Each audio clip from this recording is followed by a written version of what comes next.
abagera ku majana 770 nibo bamaze gupfa mu mpunzi zahungiye ahitwa Kwilu kwa Mafu Kwilu. Aba bakaba ngo bahitanwe n'ibiza bigenda bitandukanye, ngo ubushuhe bwo mu nda, gucibwamwo. Ibi byose ngo bikava ku mvo z'uko aho bashikiye amakambi ngo babayemwo adafise uburyo n'ubushobozi bwo kubakira canke kubagenza no kubashira ku rugero rw'impunzi nyezina. Ikibazo ngo nta mazi, ngo nta buvuzi bw'ibanze, ubu inzara n'ibindi byinshi bigenda bitandukanye, ngo bikaba biri mu bitum byatumye abantu bagera ku majana 770 bitaba Imana mu buryo bugenda butandukanye hiyo mu makambi yahitwa Kwilu. Turaza kurabira hamwe abajejwe ivy'impunzi, mbega OMS ngo ivuga ibiki kubijanye n'igitigiri ngo gishoboye kuba cobandanya atagikozwe. Turagaruka mu gihugu c'u Burundi turabe ivyo kubaka inzira y'indarayi. Duheruka tubona hagirwa ouverture officielle aho twabonye mukuru w'igihugu c'u Burundi n'abaserukiye umukuru w'igihugu ca Tanzania, kuko Samia turibuka neza ko atahashitse, yari mu yindi mirimo.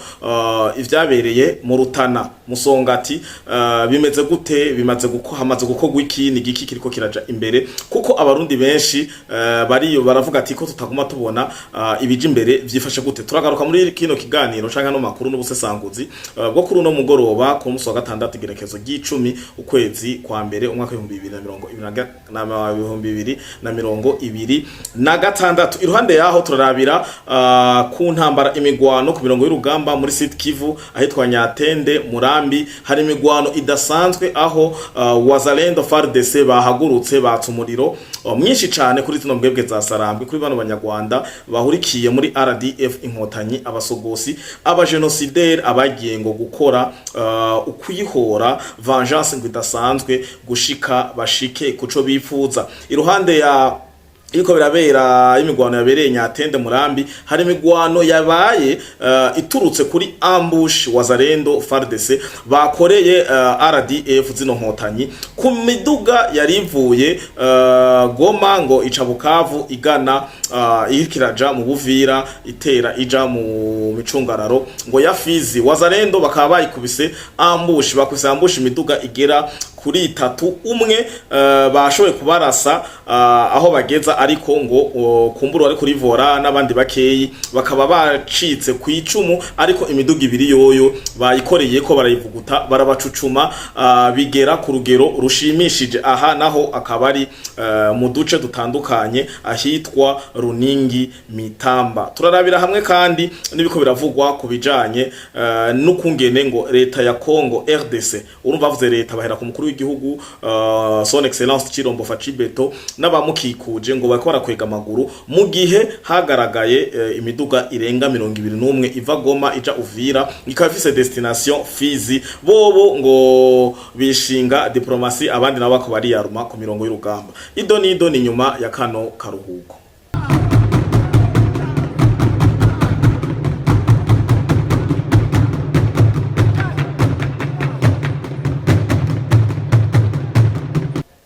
Ikaze, turabahaye ikaze bakunzi ba Free Podcast TV, mwe mudukurikira muri micungararo itandukanye. Ndizera ko mwiriwe amahoro, isabato yagenze neza, kuko ano mango dukurikira ikiganiro isabato yamaze twamaze kuyitambuka ku badivantiste. Ndabahaye ikaze rero mudukurikira muri mu gihugu c'u Burundi, mu karere ka EAC, muri Afrika, Asia, Amerika, Iburayi, eka isi nzima. Amakuru yacu reka tuyahere neza na neza kuri kino kikorwa kidasanzwe c'ubutwari ca Wazalendo FARDC, aho bakubise ambush imiduga yaritwaye inyeshamba za RDF Inkotanyi, bano basogosi bafatikanyije na Twigwaneho na Red Tabara, bakaba bakubiswe ambush idasanzwe cyane gose bariko baragana muri Uvira centre batera renforcer n'ibindi bigenda bitandukanye bagana muri Fizi. Byagenze gute? Bariko barajandajanda bava muri Bukavu nkuko bisanzwe bagiye kugira renfort. Iyi miduga ikaba yagaragaye kuva ku munsi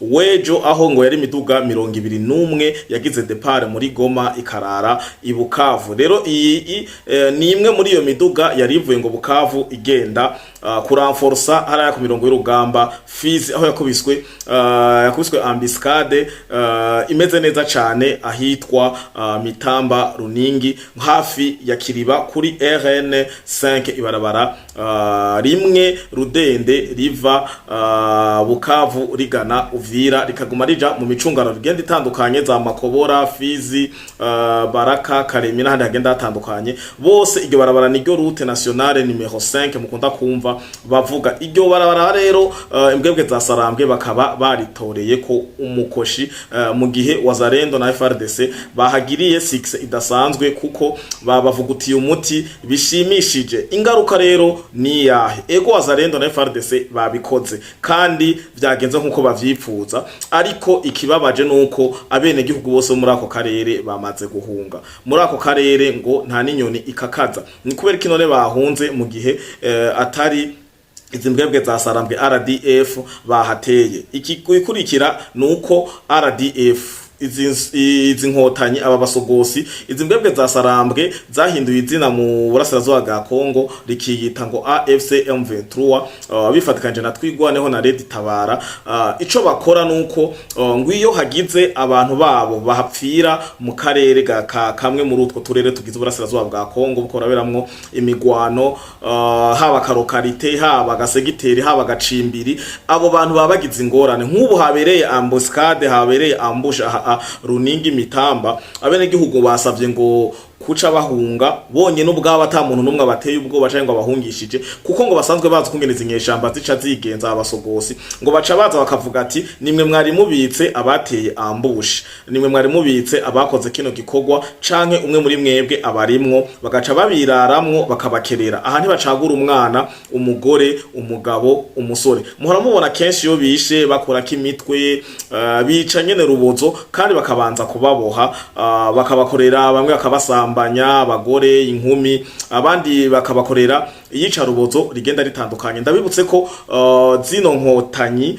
bano babisha, bano bagome ba RDF, bano basogosi ba AFC M23 bariko barakora ububisha, bariko baragira genocide silencieux. Novuga kari silencieux kuko nta makungu ayirokonesa, makungu menga arasinziriye, arico gituma bamwe benshi muri twebwe canke mu banyafrika muri rusangi bibatera ishavu kubona bino biba.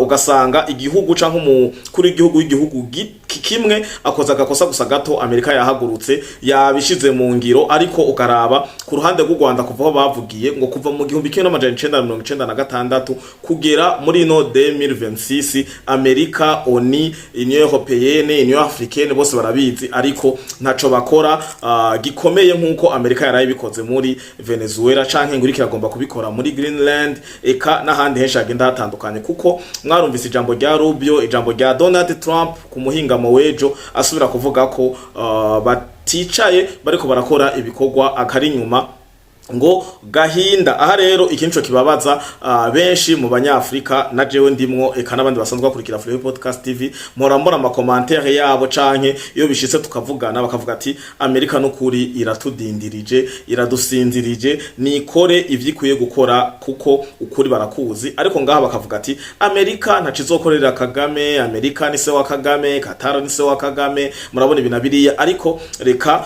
turindire kuko Amerika yashoye kutabikora, ariko inzira z'Imana zirenga igihumbi. Ndazi navuga inzira z'Imana muraza mvuga ati bamwe bakoresha intambara, bakoresha amasasu, abandi baze mwe muri mu Bibiliya n'ibindi bigenda bitandukanye. No, mvuze inzira z'Imana ni imvugo ihari, kuko byose si Amerika ibikora. Intambara zose zahagaze mu isi si Amerika yagira zihagarika, harageraho uruhigi ruhindukira, akayabu kakirukanza canka agakwavu kakirukanza imbwa. Uko niko biri rero abene gihugu bahunze muri utwo duce kuva ahegereye ngo Kiriba, yo Runingi Mitamba, bakaba bakijije amagara, bakaba bagiye ngo kurondera ahari security, aho bumva hoba hari umutekano, ngo bakumbura akazohagaruka babonye ko atakidasanzwe kihari. Rero tugaruke hano muri Sud Kivu. Sud Kivu rero ahitwa Nyatende, nkurane babwiye mu ntangamarara Nyatende, Murambi, muri territoire ya Kabare hari offensive, habaye igitero kidasanzwe ku nyungu canke byarangiye kuri uno mwanya turiko takora kino kiganiro aho bigeze ni birashimishije kuko ni urugero runini canke victoire nini ya Wazalendo na FARDC n'abafatanya bikorwa babo aho bashoboye gucucuma bakongera bagasubiza inyuma bakakura izimbwebwe za Sarambwe mu marokarite amwamwe agenda atandukanye ariko resultat ni yindi nyene kumvikanya amasasu aremereye na yahwahutse ibyo bita arme légère na lourde ariko ivyabaye ino Runingi nivyo vyongeye kuba muri utwo duce twa Nyatende Murambi hiyo muri territoire ya Kabare abene gihugu bahunze ahane mu gutinya ko ngo amabombardement amabar perdi nibindi vyinshi eka n'ubwoba bugendana umwana w'umuntu agendana byatumye imiryango myinshi itekera kandi bigatekera ngo isize ivyabo mu mazu inyuma ya ngaho tuca tugaruka ku majambo ya bamwe mu badiplomate eka n'abanyekongo muri rusangi basa n'abarambiwe bagaragaza ko atacizere kandi bagifitiye leta ya Tshisekedi ukunda bivuga nkuko biriko biravugwa hariya muri Kongo aho bavuga ko leta ya Tshisekedi iriko irakwega amaguru ibi babivuze bisunze yuko ngo atakintu na kimwe izimbwebwe za Sarambwe RDF inkotanya abasogosi barigera bashira mu ngiro bivanye n'amasezerano basinya ibiyago bagira haba za Doha haba za muri Angola haba Uganda haba Kenya haba Afrique du Sud haba muri Amerika imbere ya Donald Trump uwo twakwita ngo ni umukuru w'igihugu mpuzamahanga ariko bikavamwo agasuzuguro hakavamwo no kubandanya bakwega amaguru no kwica amatwi ku ruhande rwa Kagame izi nkotanyi RDF AFC M23 abasogosi iki rero kikaba kirakaza cyane abanyekongo aho imvugo zabo benshi ugiye kuraba biriwe babaza none ibigwanisho Kongo ifise nibijuwe canke baratubeshe nta bigwanisho dufise bikaba bihari vyicaye biziriki bironderiki ko ataco biriko birakora abanyekongo bariko barazira kandi bikaba ngo vyaguzwe ngo mu makori y'abanyekongo vyaguzwe mu ngufu z'abanyekongo nibikore mu gucungura abanyekongo muri rusangi akanagashavu kari mu bene gihugu aho bagera naho bavuga ko kumbure ngo uriya mwubahwa yoba ari muri komplo canke yoba afisemwo uruhara kanaka iri nishavu rimeze uko imbere y'abanyekongo mbere bakavuga cane bisunze ngo imiduga igera ku 21 yagaragaye iva muri Goma irara Bukavu iyo miduga imwe muri iyo ikaba ari muri iyo bakubise ambush ngo bakavuga none iyo miduga nimba igaragara igashone gatonda ku murongo ikava Goma ikaja Bukavu iyo raporo igisirikare kiyizi umukuru w'igihugu ayizi abakuru ba etat major abakuru ba gisirikare umushikiranganje wo kwivuna abansi n'ibindi byinshi bigenda bitandukanye hera mu burasirazuba bwa Kongo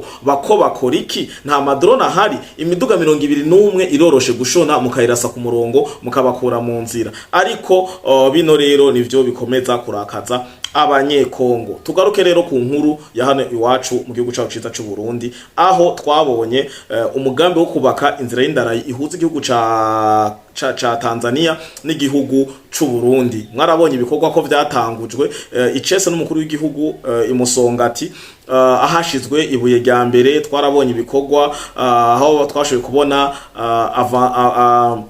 novuga ati avangu y'ukungene inzira y'indarayi izoba imeze haba ku mapoto haba ku nzira ubwayo ibizoba bigize mwarabibonye ubu rero hakozwe iki abashinwa bari mwishira hamwe yitwa CR Consortium Limited rikaba gishikiye hariya imusongati kuva ku rubibe Burundi buhana na Tanzania gushika imusongati mu Rutana nyene aho iryo barabara ryagaragariye ko bashiriye ibuye rya mbere bari bagiye gukora iki ndatsika ico kibazo kica kiza bari bagiye ngo kwigira hamwe aho bazoshira ivyo bita amagara atatu narababwiye ko amagara ahari mu kiganiro twakoze kijanye n'iki kiganiro c'inzira z'indarayi turababwira ubwoko bwa matre indarayi zoza umuvuduko izogira ko itwara ibidandaza izogira arire ingana guto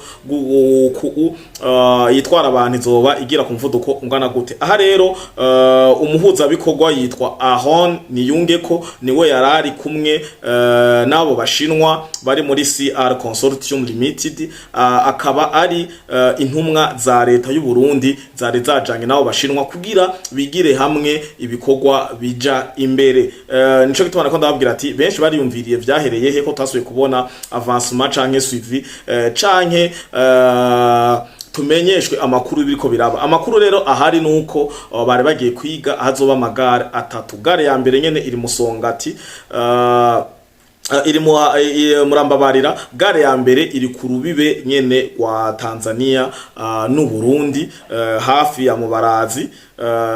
Hanyuma iya kabiri iri izokubakwa nyene mu Rutana.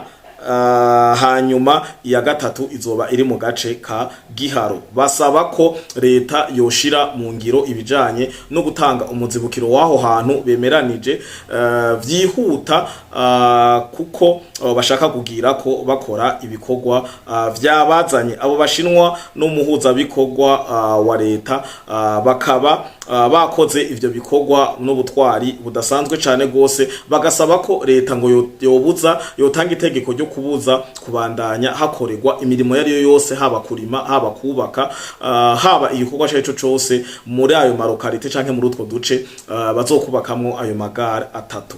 Turabakengurukiye rero tubabwira ko na Afrohip Podcast TV atamwebwe mwarahezagiwe, mukomeze guhimbagwa na weekend n'umunsi wa gatandatu mwiza, aho abarundi kenshi bawutanguza n'ibikorwa rusangi, abadivantiste bakaja gusenga, abandi bakitaba imanza zigenda zitandukanye. Abarundi baranywanya cane n'abantu bafise ubumwe budasanzwe, baritaba imanza iruhande nk'aya masaha yo kumugoroba, ugasanga imiryango, umupapa, umutambukanyi wiwe, abana basohotse bagiye ku kiyaga, bagiye ahantu kanaka gufata akantu kumutse kaba gafi canke agasoso. Uko niko biri. Ndabakengurukire, ndabifuriza kuroranirwa mu miryango yanyu. Ciao ciao.